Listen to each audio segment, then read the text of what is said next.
And we welcome you all here. I'm Aaron Richard. I'm the Director of Marketing and Communications at the Burgess Institute for Entrepreneurship and Innovation. Innovate State is a collaboration. It's an endeavor between the Burgess Institute for Entrepreneurship and Innovation and the MSU Alumni Office and the Innovation Center. So many thanks to our sponsors and to our partners. We appreciate your patronage. Our Innovate State will be held on Wednesday, November 2nd at 6 p.m. right here in the Entrepreneurship Lab. Mike Vicic, somebody help me. Mike, I of course had to write it down, and we just talked about. Mike Vicic will be our guest. He is the co-founder and CEO of Wisely, and he will be our featured speaker, and he will be talking about strength through vulnerability. If you're part of the entrepreneurship program, you know about 2-Day Venture. And even if you're not part of the community, you should get plugged in. 2-Day Venture is a 36-hour experience that takes you from idea to business plan, and it is a great time. Everyone who's experienced 2-Day Venture has called it valuable and inspirational and, quote, amazing, unquote. So join us. Registration is, it's due by October 28th, and the event itself will be on November 4th and November 5th. My notes. I'm in for colleagues. So MCSC, Michigan Collegiate Startup Challenge. The event itself will be held on November 11th. We are bringing 10 colleges, and it is sponsored by MEDC. Any Michigan college student is eligible to apply and to submit their idea to compete. Apps are being accepted now. Right now. So if you have a business idea and you are really excited about it, apply. Top prize is $5,000. Don't miss the extended deadline. Apps close this Friday at 11:59 p.m. All right. Our guest tonight is Malik Hall. Malik is the technical program manager at Microsoft and is the co-lead for diversity and inclusion at Microsoft. Malik is an entrepreneur in his own right and is the co-founder of JustGrabit, a startup that happened to have been selected to participate in the version 1 accelerator program. Malik is a Spartan alumnus. He graduated in 2018 from the College of Engineering, majoring in applied engineering and sciences with a concentration in supply chain management. He minored in computer science. Just for tonight, our moderator is Lori Fisher. She is the Director of Operations at the Burgess Institute for Entrepreneurship. So if you could, put your hands together and give a warm welcome to Malik Hall and Lori Fisher.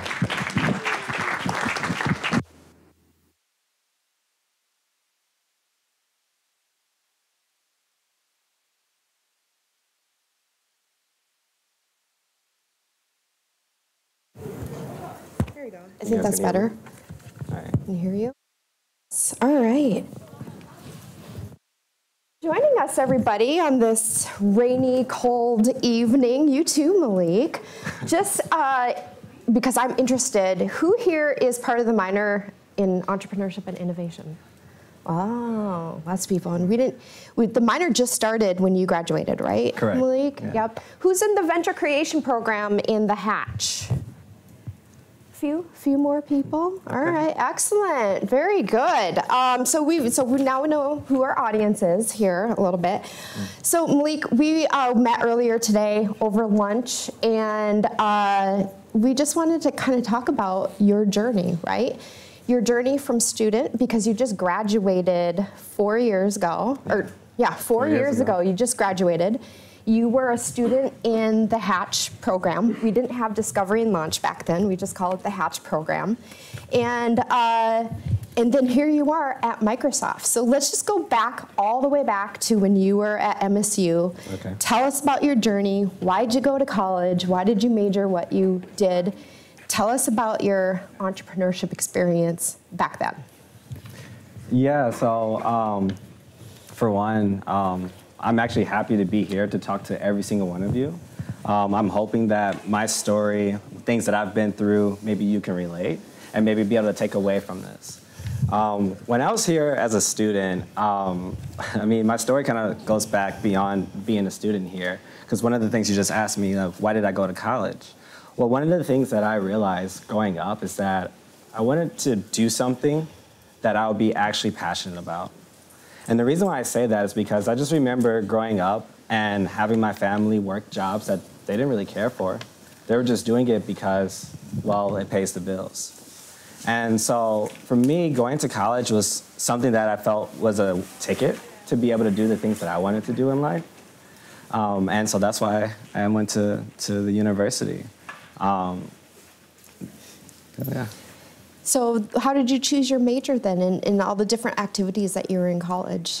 What led you to entrepreneurship and that kind of thing? That's a really loaded question. Yeah, I know. To be honest with you. So growing up, people relied on me to do a lot of things when it comes to technology. And what I mean by that is that, for instance, we get a new cable box, we get a new VCR, DVD player. My grandmothers were the ones who were asking me, can you go ahead and install this? Can you do this? And with that, they understood that like I had some sort of knack to understand how things work and how to fix things. And so as I continue to think about it, like when I chose my degree, it's because of a couple of things. Before I came to college, I actually had a business. And in that business, I fixed phones and computers. Actually, before college, I didn't fix phones. I was just fixing computers and whatever it is that people within my community need help with. And when I came to MSU, I was actually going to be a computer sciences major. I wasn't sure if that was the right path for me. I knew that I understood technology from a computer perspective, but I knew that there was other facets to myself and identity of who I am that I really wanted to explore. And so when I came here, I just remember I was able to come here a little bit early because I was a high-risk student coming into college, as I'm a first-generation college student. And I remember just talking to some of those counselors there because I really, really wanted to make sure I was on the right track because I did not want to waste time. And so from there, I remember speaking with Jamila Caldwell and telling her my problema, or my problem. And she's like, oh, you should talk to some people in the business school, or oh, you should talk to people in the engineering school. And I did that. So I went and found faculty that I could speak with that were at campus before school started as a freshman. And I just remember getting the information from them about what those programs have to offer and what do people tend to do when it comes to their jobs. And so from there, she mentioned that I should talk to a guy named Theo Caldwell, which is actually her husband. And I just remember walking into his office and he was like, here you go. And I was like, okay. And he hands me this paper of applied engineering and sciences and was like, this is probably a really good fit for yourself.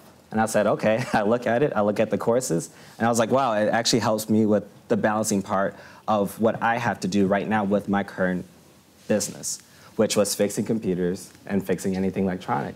I had to be technical, and I had to be business savvy. And I also had to be able to communicate to everybody that I'm touching every time I touch their computers. And so from there, it just made sense. It's almost like I was already doing the degree before the degree was given to me. And so that's why I chose it. Awesome. So you said you started fixing computers and phones before college, and then you continued doing that during college, right? Yes. Tell us about some of your startup endeavors during college and what you tried. Did you fail at anything? Did you pivot? What did you try during college?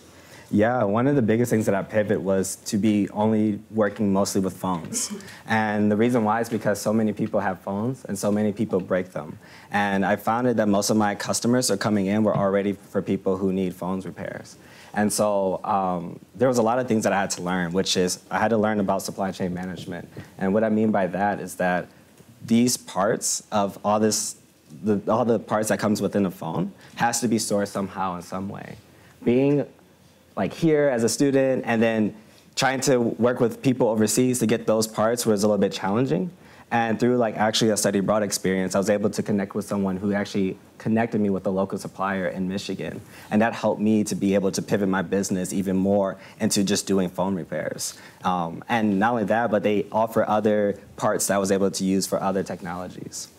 And so there was a lot of businesses that I also did outside of my business called Techer. One of the, I think, more transformative businesses for myself, as where I kind of reflect on how I grew, was working with Health OpEx. And this was a business that was, main goal was to help cut the cost of healthcare within the United States. It's such a crazy vision, but that whole experience of like trying to figure out what different avenues I can take with my friend Wes and all of our friends that eventually joined us, it was just mind-blowing to me. And even though I don't no longer work with Health OpEx, it is still a business that's standing today and has completed in many different accelerators to continue on that journey of cutting costs. And so there were so many challenges within that, just even in the beginning stages for myself as a founder, and truly understanding what entrepreneurship means. And it's hard work. It's not really the fancy stuff and nice buildings. It's literally working out of your dorm or whatever space that you can grab, and then being able to convince people why your idea makes a lot of sense and why you should join. And so there's so much, I would say, that I did. And then I've done some more outside of college as well. All right, we'll get to that in a second, but I just want to make a comment how interesting that is with your different experience so far that you talked about, because many of our students here are developing ideas, or they may just be in the ideation stage, or they're actually actively working on something and they've launched something already. So you developed an idea from a need that you and your friends and family had and in an interest, right? And then you went into this healthcare business, and you had no experience in healthcare. What was your role in that, and how do you encourage people to get interested in something that they have no experience in? Yeah, so when I got into that whole conversation of healthcare, it was more so like, hey, let's just think of ideas that we can do, because we seem to gel, me and my partner, my business partner, Wes. And we were sitting in our dorms, play a couple of video games, and then we were like, oh, let's think about this idea. And we would write it down within like a Google Drive, and we would continue to like reflect on that as time continues. And so my role was really just an ideator and also a connector. This is not traditional, and the reason why I said that these are my roles is because this is what I provide for the company, which was help figure out what we should actually work on, but then at the same time, find the right sourcing of talent to be able to help drive that. And so for me, when I was working as a founder for this, that was what I was doing. And I was able to help bring in the first employees of that business so that the business is where it's at today. That's awesome. So tell us a little bit more about your entrepreneurial journey until you got to Microsoft. Yeah.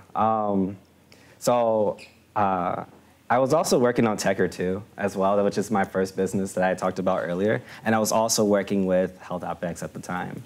And so I spend more time focusing on my business plus that, because I have my business at a location where I feel I can divert my thought process in doing something else.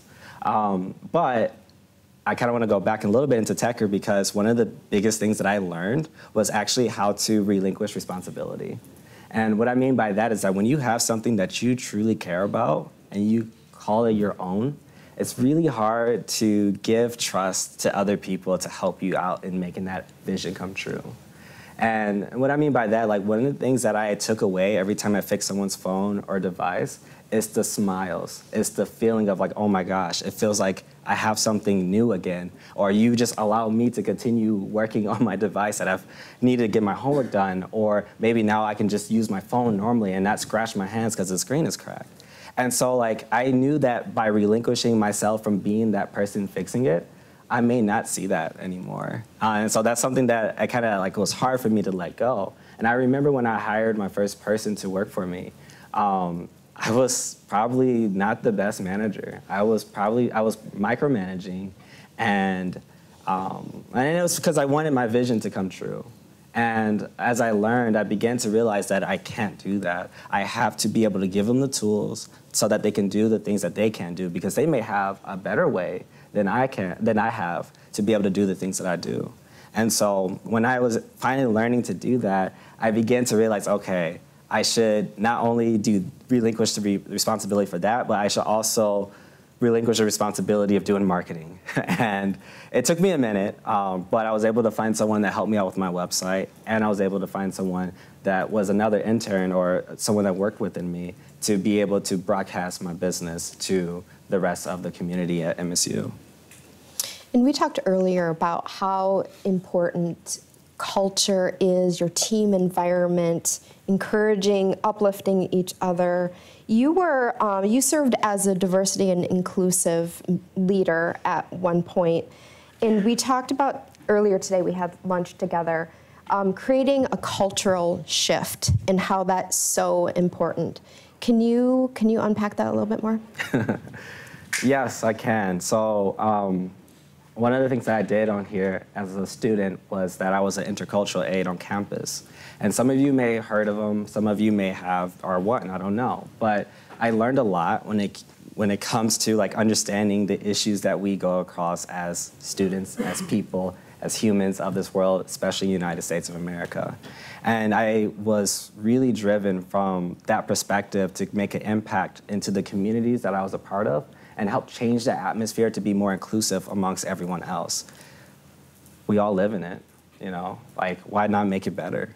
And so I kept that same mentality as I went into the corporate world.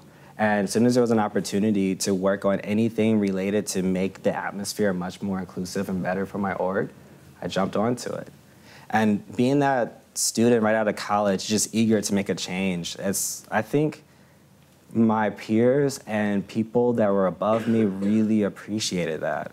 Because the thing is, surprisingly, once you go into the corporate world, some people are just there. They're not really there, they're just there. And once you bring to attention of why you want to do something, they're like, oh, I didn't realize that this is something valuable. And having that energy and drive right out of college to do something like that, I think that's the reason why they made me a co-leader of the D&I program at the time, especially because our org was new. There were just so many things that needed to happen. We didn't have like learning pages, we didn't have a way to get a mentor, and those were two things that I helped create that are still being used right now by my org.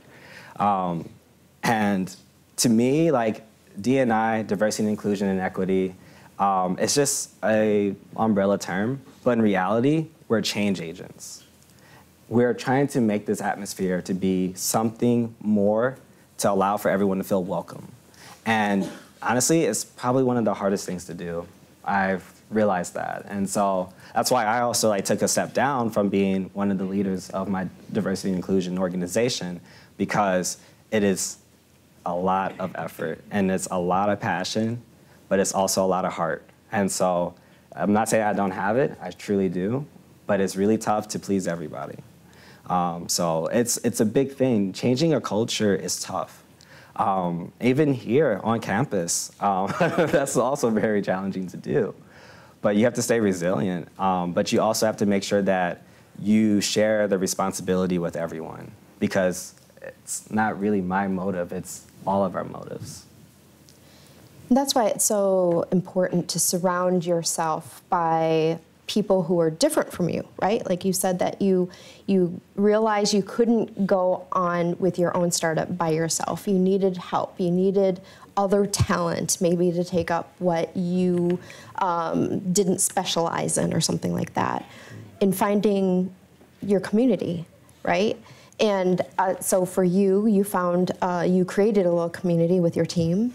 You have a community with your workplace and your other groups. And I guess at Burgess, we try to create our own entrepreneurial community, since we're open to all majors and colleges, so many different backgrounds. And so with your experience, how do you think that with your education, not only your education here at MSU, but your entrepreneurial experience, how did that help you get to where you are now? Oh, I honestly think all of our lives are literally us and literally the small and big events that has happened in our past. And it's a mixture of that with what we are today, which is how we view ourselves and what our goals are in the future.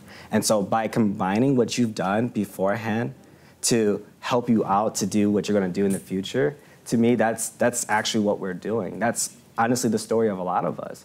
When I think about the story of myself, I'm like, okay, so what did I do? Like, sure, I chose applied engineering and sciences, but why? And as you heard, like, it's because one day my grandparents thought I was really good at doing technology stuff, right? And so to me, like, when I think about now, like, how's that helped me to get where I'm at today?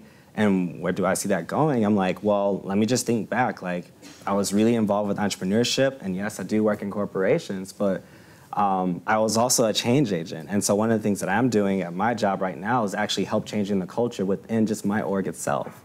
It's actually kind of cool. I created this thing called Innovation, and basically it's mixing the concept of a hackathon and innovation in a 6-week experience. For those who don't know, sprints are typically in a cadence of 2 weeks. And so being able to continue this whole idea of hacking outside of our traditional hackathon that we have annually, but also getting people that are more so like myself, which is a product or a program manager. We're not necessarily developers or whatnot, and I want to give that experience to help people to be able to learn something that's a little bit different than their traditional day roles. And I'm like, okay, this is kind of crazy. I came up with this idea literally maybe a year or so out of college, put it on pause actually because of COVID, but I was able to do a pilot of it, and out of nowhere, as a conversation with my director, he's like, I want this to be brought back. And we're just thinking of a new way to be able to bring it back. And so I'm just like, this is hilarious because basically my past is now coming out to my future, but in a different limelight because I am a different person and I have different wants, but I'm able to leverage that to make a change within my organization today. That's fantastic. So your title is Technical Program Manager 2. What does that mean? It means that I am willing to learn technically how things work and help manage those programs to ensure that we can get something to be delivered to our customers. As an example, I work in Azure, which is the cloud computing, cloud storage of Microsoft.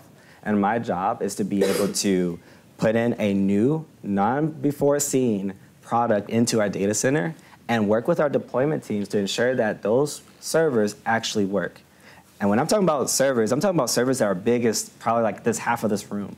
And so we throw those into data centers, and my job is to make sure that all the software and hardware engineering teams are aligned what it is that's coming down the pipeline, and that it actually could work in the future and be deployed at a faster rate. And so for me, it's about coming up with requests to be able to enhance or create a new feature to be able to support this new technology, and at the same time, be able to manage and make sure that people are not blocked when it comes to getting their jobs done.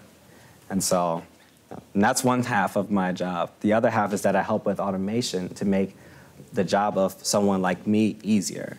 And so I work with my internal teams and take in requests to make things much more easier so that we don't have to spend too much time doing busy work. Did you ever imagine while you were in college that there was a job like this, or you would have a job like this? I thought I was just going to be doing my own thing, to be honest with you. And I think that's just because just understanding of what's out there in the world. But sometimes just a simple conversation can inspire someone to open the doors for you and create something that they didn't think about. All the things that I did in my job with diversity and inclusion, automation work, and just my main job itself, that's me. I did that. I made those decisions and did that, and my team said, that's great, let's support you in doing it. And so sometimes what I realize is that you can carve out your own job. You just have to be diligent, but also understand the value and be able to explain that as you continue on. That's inspirational. What made you decide on Microsoft? Why Microsoft? Again, for me, it's just like reflecting on the past, right? What did I do? Well, I fixed computers, I built my own PC. It just made sense. Like, these people help enable this particular industry. And if I have an opportunity to help change it and make it to something better, why not? Did you know that they would be so willing to support you and your new ideas and that kind of thing? No, I didn't. I've always heard good things about tech companies, but I will say that this is pretty much my team that is supporting me. My specific team, from my director to my manager and whatnot. This is not, I think, a really common thing across everywhere. And so to me, I didn't know that was going to happen, but I was willing to just risk and do whatever it is to help me. I was willing to put in extra hours to make things change and happen. And I'm just glad that I don't have to do that. I can actually carve out time in my day to do that. So something that probably most people are wondering, how did you get your job at Microsoft? What was the interview process like? Yeah, getting the job at Microsoft actually stemmed from me just being someone who enjoys talking to people and understanding who they are. And I just remember one of my friends who I met as a freshman. He was a senior at our interview process, and this was to a different company. And we kept in contact throughout the years, and then one day he's here at the Broad College just recruiting. And I had a small conversation with him. Within 2 seconds, he's like, hey, I want to catch up with you, but Microsoft is upstairs. You should go talk to them. And I just remember going up and talking to the recruiter at the time, which was a worker who actually graduated with my degree. And applied engineering and sciences, to me, was very new to a lot of corporations, and a lot of corporations didn't know. And I was very shocked to see that there was a company that understood my degree and where to actually use us in the best way possible, instead of just, oh, you're going to be supply chain, or oh, you're going to be computer science, or like they really understood that maybe we can actually do something different. And after having a conversation with him, he just told me to come to the info session. And that's where I met the director at the time of my internship. And man, that was a funny story, because she was very tough and very just straight to the point. And I just remember just sitting down, just like you all, listening to someone speak. And then the director comes up and she's like, they're like, hey, what do you look for in an intern? And I remember she says, someone that works hard and can get things done. They're like, all right, thank you. Like, she was very short, but she knew exactly what she wanted.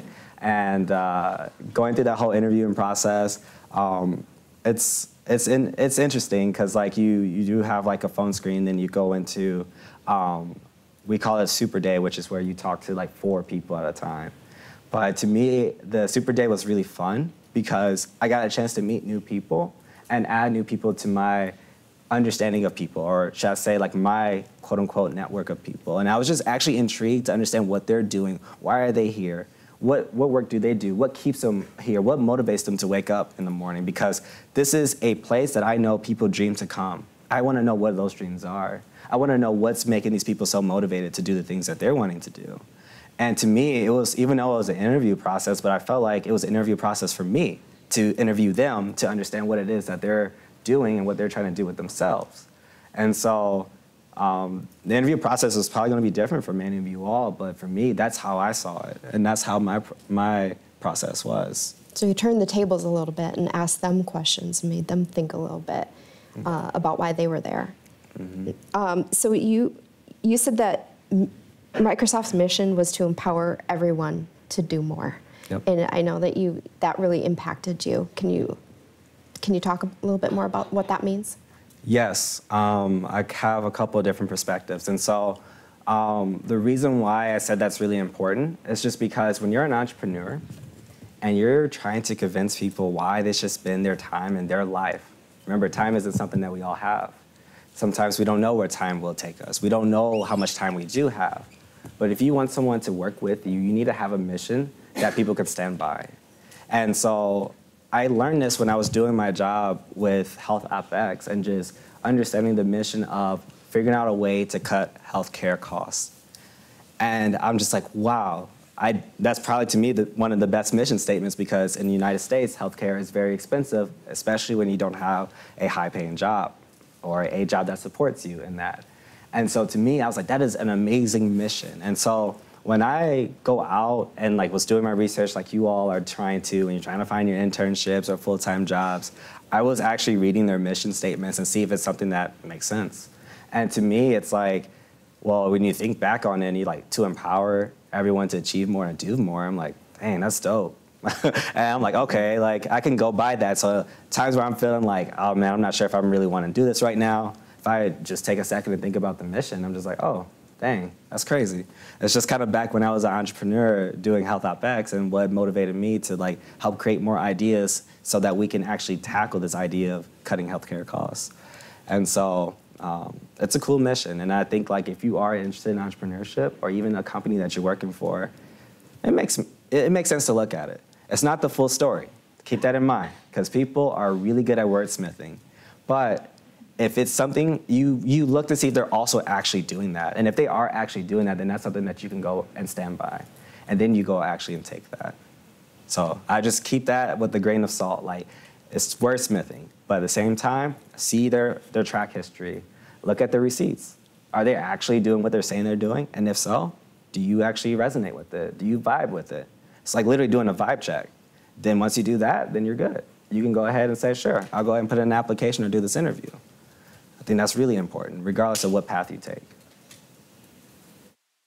Great advice. One of the things that we talked about earlier was with entrepreneurs, there's a lot of things going on, a lot of decisions to be made. You could go this way, that way, you know, what's the right way? And many times there's failure involved.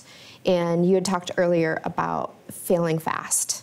Mm-hmm. Can you talk more about what that means and why, if that's important, and, you know, how should people feel about failing? Yeah, failing is one of those interesting words.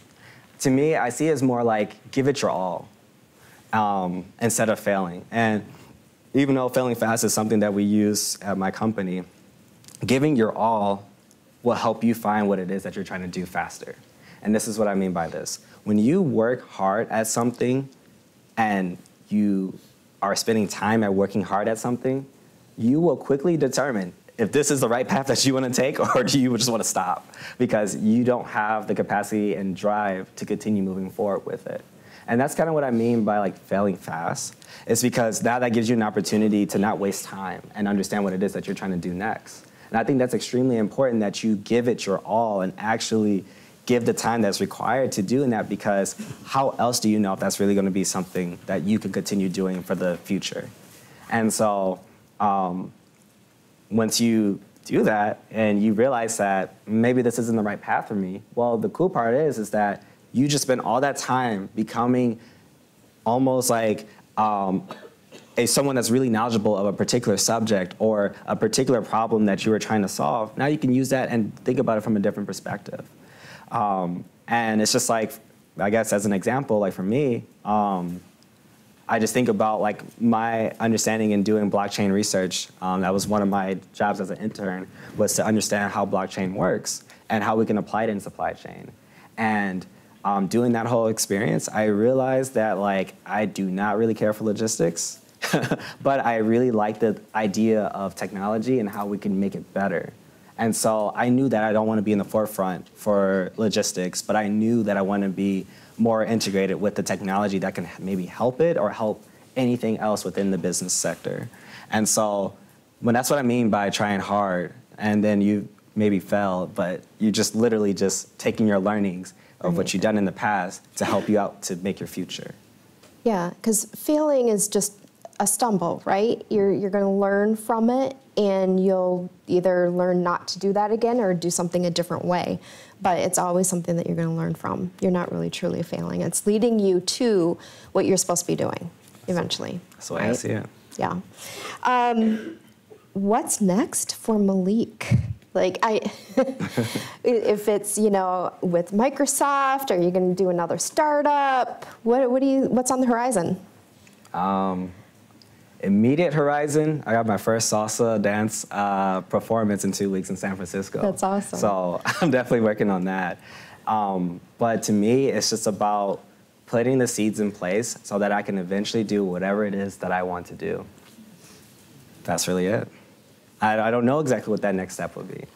But I definitely am reflecting on my past experience and understanding who I am today and what my motives are, what could make me wake up in the morning, what makes me wake up in the morning, and literally capitalizing on that. And so my end goal is to be able to do whatever it is I want to do. If that means I'm performing salsa or any other type of dancing, hey. But if it also means that I'm starting up a new venture, maybe in real estate or in tech, then that also works too. So maybe it's also me just staying at Microsoft, who knows? But to me, it's just really figuring that part out. So I'm in the ideation phase. Ah, I love that. You're basically taking it one day at a time and just going with your gut, right? Mm. Sounds like. Yes. So what advice, so think about when you were in college and you're in the audience here listening to someone who is in the industry and been there, done that. What advice would you have loved to hear? Or what do you think the students here in our entrepreneurship ecosystem here should hear from you? Oh, that's a good question. I think one, be happy with yourself. Be happy where you came from. Be happy where you're going. Don't compare yourself too much to other people. It is really easy to do that, especially because of the way class structures are.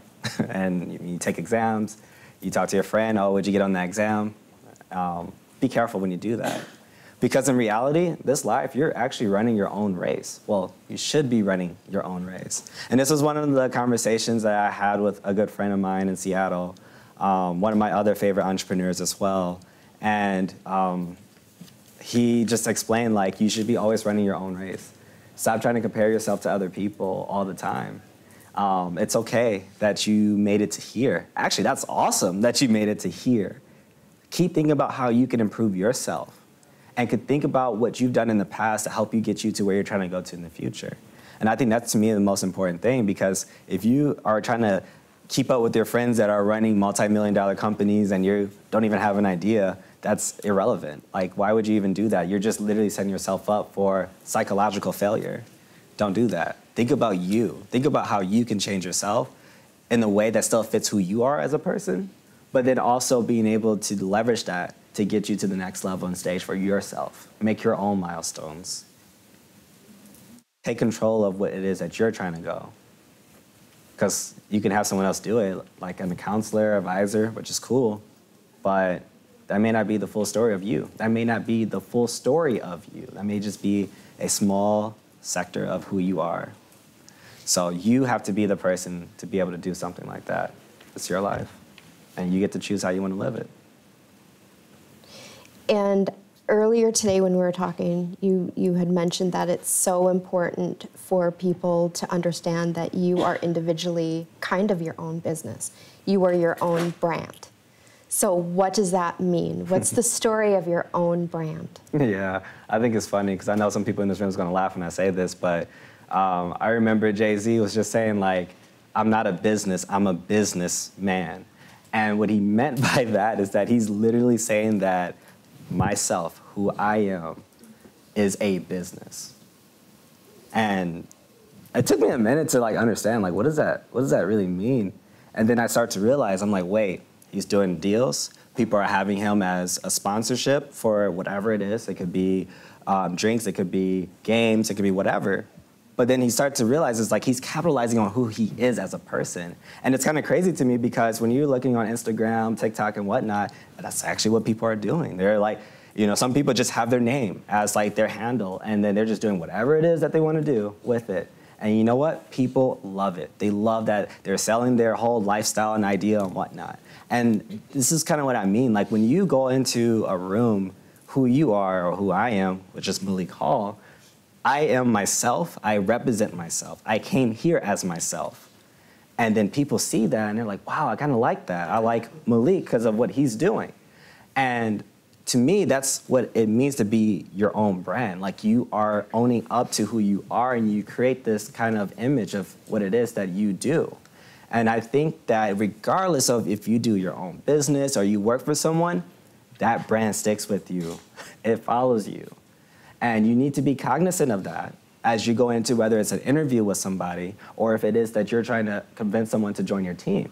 And so maybe even just your friends, like you know who you are. Like everyone kind of understands like this is who I am and that's what I want to do. And so I would just say like when you are looking at brand management, it's not just a company perspective, but it's of you. And so don't get lost in words and trying to be someone that you're not. Be you.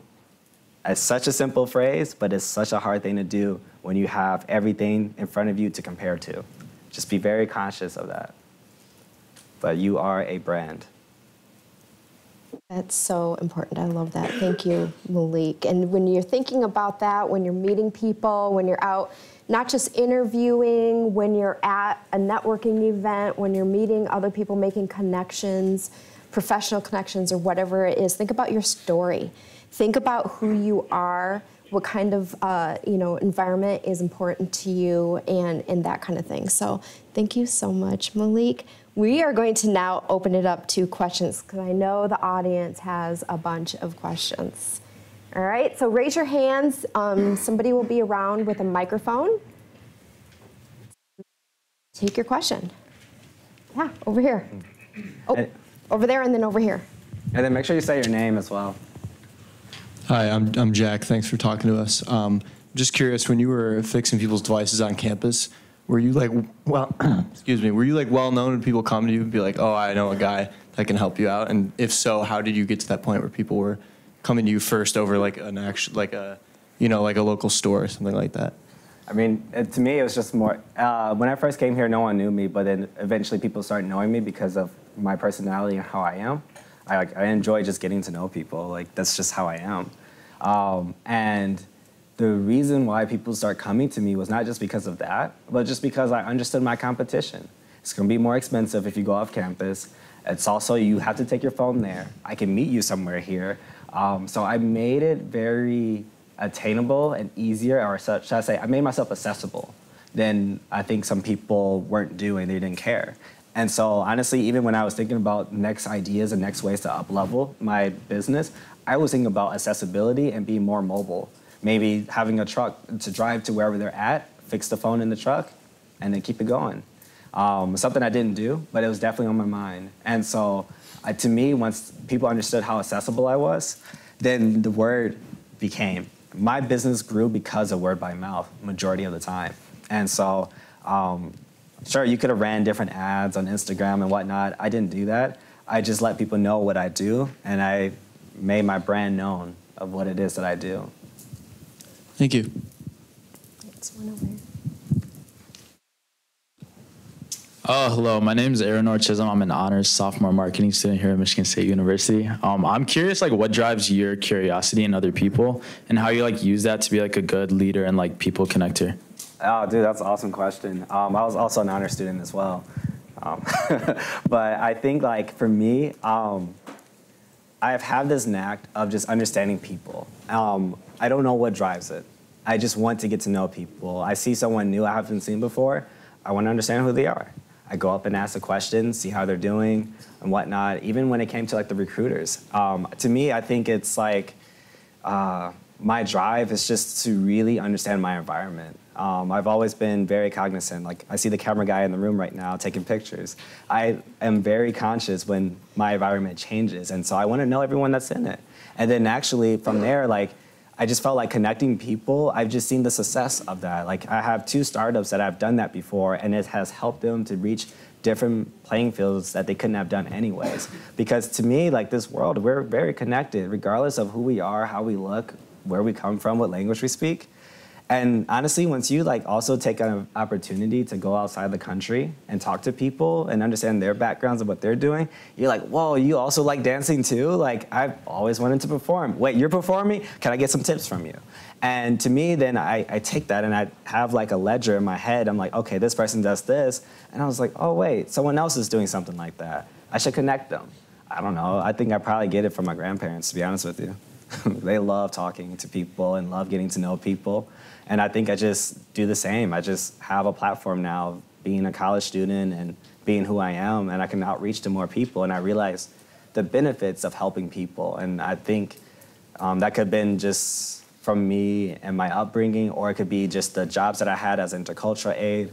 I just realized by helping people, people go far, and people like that. And seeing a smile on their face, just like the same smiles I saw when I fixed their phones, like that's satisfactory to me. So I don't know, I think it's just maybe my character as well. Good question. Other questions back there?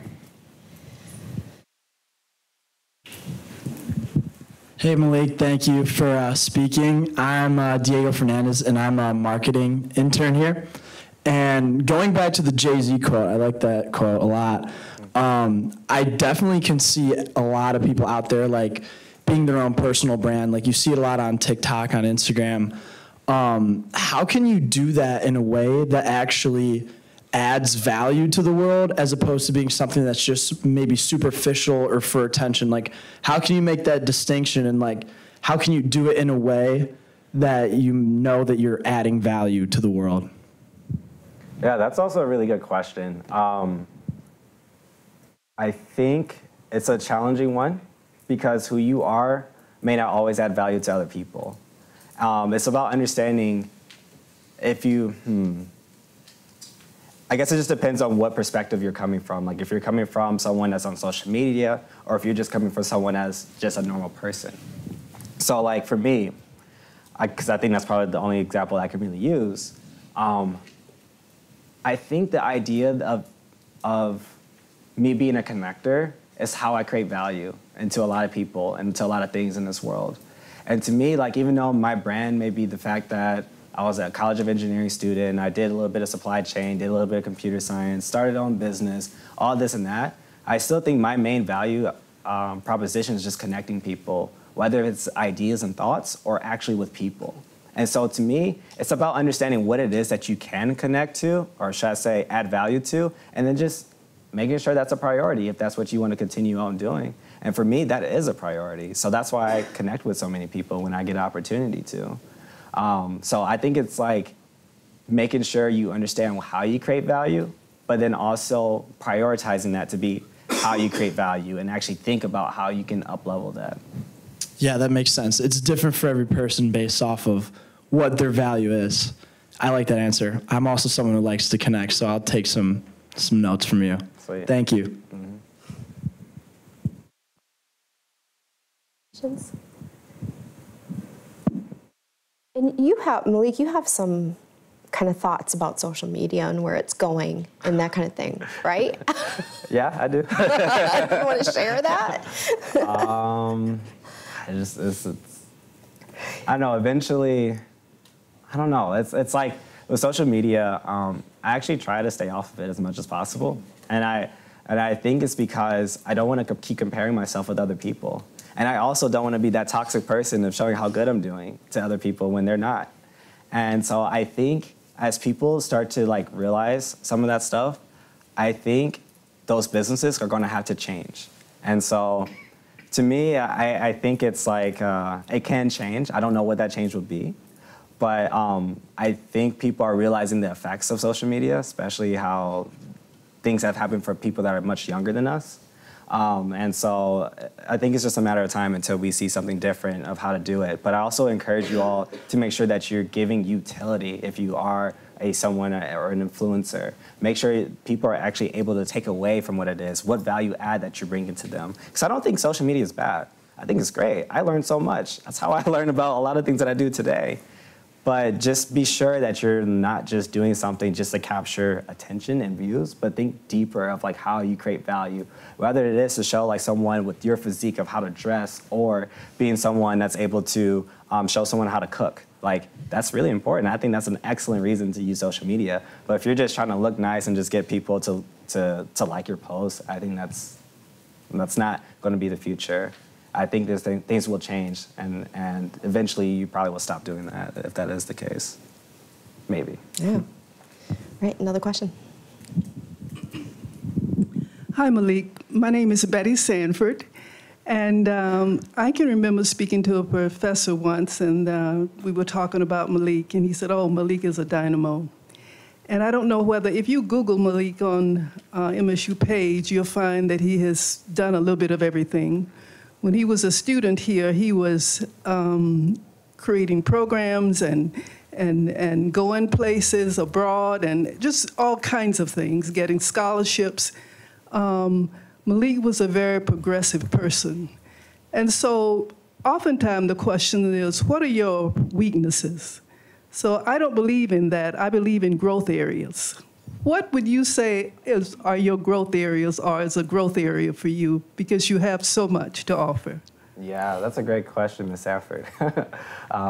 She was one of my first counselors actually on campus. And I think when it comes to growth areas for myself, it's just interesting. So I'm very spontaneous and I love just doing things just on the go. But sometimes I also can forget all the hard work of discipline that I learned from running from track. Meaning like I used to practice 6 times a day. I trained enough so I can get to the Junior Olympics, but I didn't run track in college. I didn't run track after that. And now that I've been a student and been now in the workplace, I think the biggest thing is being a disciplined person and improving on a particular areas that I feel that I can work on, whether it's communication or just being able to explain more things technically. And I feel like to me, it's just being able to really recognize that and actually spend the time and carving out the time to do that consistently. To me, discipline is really hard and it's almost never given, like you have to learn. It's a learned skill. And I think you can lose it too because it's also a lot of work to keep up. And so even though people may say that I'm pretty disciplined myself, but I still feel like that's more areas that I can work on, which is disciplining myself to get better at those other weak points that I feel that I need to have. And so to me, that's like the biggest thing is kind of having more of a regimen of what I'm doing. And I have one other question, if I may. You worked in diversity and inclusion at Microsoft. And I know that a lot of times those positions are really about improving their related. They improve relation and they can give you resources to do that or whatever. But when it really comes to changing the basic structure and creating diversity in terms of positions, that's hard to come by. So what did you see at Microsoft that was beyond just the relation building? How did Microsoft change on a structural level so that you really had more professionals in the organization, in the company? That's a really interesting one. I'll be honest with you, I think one of the more transformative things that I've seen was probably when I met my director before I even started at Microsoft. And what I mean by that is that they took a gamble and went to the National Society of Black Engineers conference, and their goal was just to come back with one person maybe that they can hire. Companies do this all the time. They just find a group that is underrepresented, they go to the conferences, and they talk about who they are so people apply. My director was like, I want to go there with an actual head count. And it's tough because that head count, the problem is that head count is a time box thing, and they have to fulfill that head count by a certain amount of time. He had to keep extending that head count. And so when he came to the conference, he talked to people. I was actually one of the people that he talked to as well. And he said, okay, thank you all for letting me have this head count for a lot longer, but we need to have 2 more. And they're like, what? Well, and he said, no, we need 2 more. And so, because he just saw the diversity within the actual conference itself and realized that this is a little bit bigger than just coming here and having a conversation, but like also really getting those different thoughts and ideas into our organization. And so I think that's like a good lead by example. It's like, not only do you go and try to be in these atmospheres to help people out, but you actually give those representations actual fighting chance and moving forward. And so to me, that was like one of the biggest things that I've heard and seen being at the company of Microsoft. And the other was just like, man, 2020, when everything kind of broke down, it was an interesting space, but they allowed us to be able to have a conversation and actually say words that are very political. And it's hilarious, like to say like, Black Lives Matter and whatnot. That was a huge upbringing. Like it's such a hard phrase to say. I'm like, hey guys, it's just like a couple words. Like, why is that such a big deal? But like, we were able to have an event that actually said that. I almost felt like I was back in college again and literally fighting for the reason why we should exist, why we shouldn't matter. In the reality of this all, I shouldn't have to do this. And so I'm just glad after a couple of conversations, we were able to do that. They weren't easy conversations, but I can sense that people are starting to understand why it's important to have these change agents. Because I like to refer anything diversity and inclusion as change agents, because I feel like D&I is just a label. And being a change agent and changing the atmosphere to be what it is that we want to be as a collective. So that's how I answer that. Absolutely. Do we have time for one more? Or? Oh, we've got time for at least two more. Okay. I'm asking this question for a friend. The question is, being that you are a fairly recent grad, have you experienced imposter syndrome? And how do you face that down? How do you move past it? Yeah, that's a cool question. It's actually one of those things where I feel like every other month someone is talking about, oh, you should go to this talk about imposter syndrome or read this about that. And for us, like for me, being at a company that's not just Fortune 500, but Fortune 5, Microsoft at the time didn't come to Michigan State. And being one of the few people that got hired as an intern and then full-time, especially in my degree program, I'm just like, wow, like I'm here competing with the top people. Should I be here? Like, am I actually, like, can I actually prove myself? And I started, like, comparing myself more and more, and then I'm like, I don't know, like, should I, maybe it's okay, I came from MSU, like, I can just go by with this, and then I just realized, I'm like, no. I do remember just having a conversation with Theo Caldwell, and he just like, no. He just literally said, no, don't think that. Like, literally, you are there. They hired you because they wanted you. They wouldn't hire you if they didn't think you can do the job, because that is a lot of money wasted. And so I was like, okay. And so I kept thinking about that as I go forward. And another thing, too, just by my friends saying staying in your own lane, I think even Nipsey Hussle says that as well. And, like, I just think about, like, okay, let me stop comparing myself. I'm here. This is what I do. This is what I want to do. And this is who I am. So then when I start doing that type of thought process, I realized, like, I don't even have to worry about this word imposter syndrome. And we also actually had an amazing opportunity to have a speech by Michelle Obama, and she talks about that too. And she's just like, like in politics, I'm kind of going a little bit to this, she's like, you think like you're not really ready to have these conversations about this and that, and this is from her perspective, but then she realized, she was like, wait, I'm smart, I'm just as smart or even smarter than some of these people in this room. So I should be able to do the things that I'm doing. And so I think the real thing is like building up the confidence of yourself and who you are, and understand who you are and what you need to do to make yourself better. Don't worry about you not being well shaped to be able to handle this role. Think about what you need to do to work on your weaknesses, or should I say, work on your growing points to make yourself a better person for whatever it is that you're doing. Awesome. We have one more question. Did somebody have a question? Yep.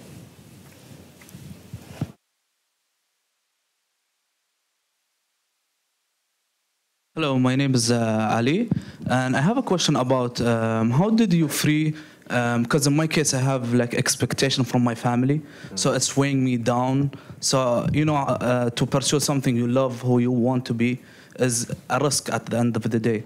So what is your advice for me as someone who made it, so I can take this risk? Yeah, so that's a very interesting question, and I can only tell you with a grain of salt because my family is very open. But I would say this, at work, if I wanted to work on Innovation, I needed to make sure that I can do my job. And so I proved that. I showed them that I can do this. I made sure my bread and butter was there. and that it allows me to continue to work on something else. I try to make sure I get that in place before bringing up a new idea.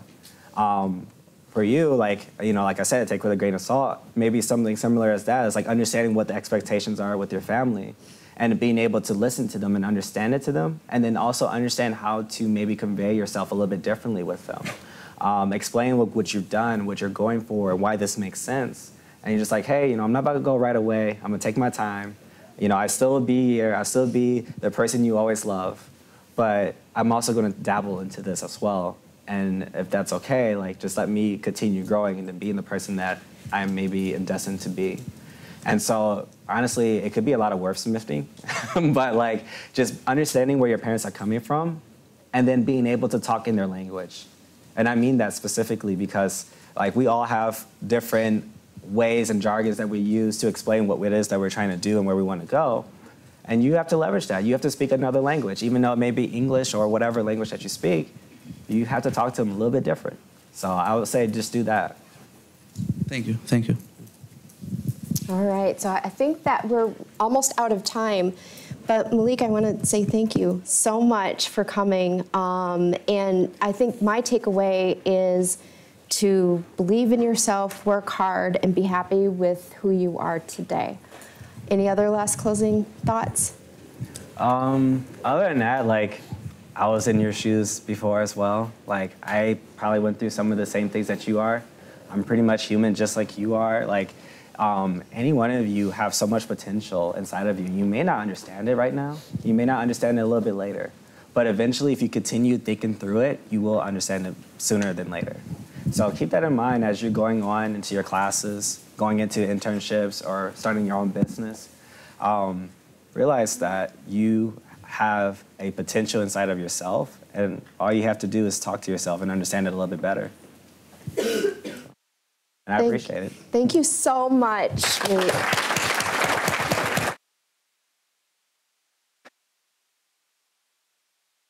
Questions for other people? So if you have...